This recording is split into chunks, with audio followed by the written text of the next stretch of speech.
What you see here is $10,000 on the table. You can take this money as a loan, but I will charge you a little bit of interest rate. Like most people, you take the money and you go buy a nice car. But in 10 years, it's time to pay me back. And because of interest rates, now you owe me $20,000 and not 10. You will say, I don't have money to give you. And if you don't, I take your car and a piece of your house.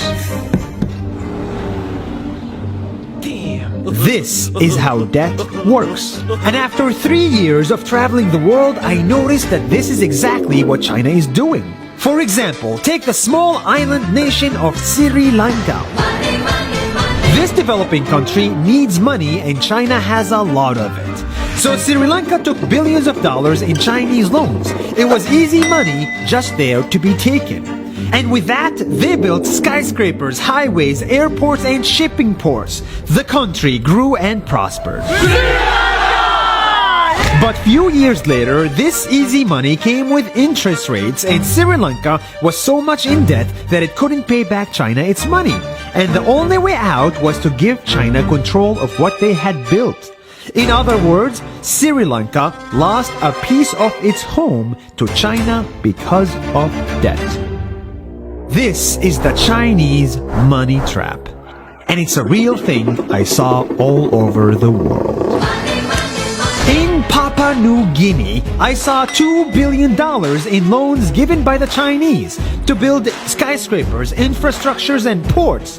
But there is no way this remote developing country can pay it back or its interest rate. And the only way out is to give China control of the country.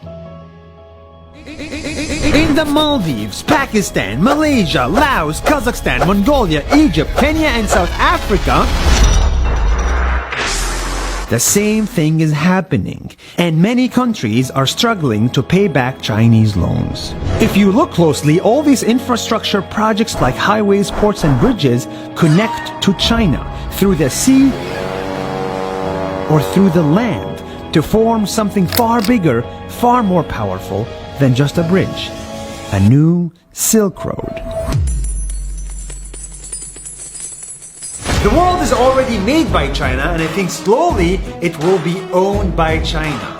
Don't get me wrong, building bridges, ports, highways, and airports is a great thing for the people and the country, but they come at a very high cost.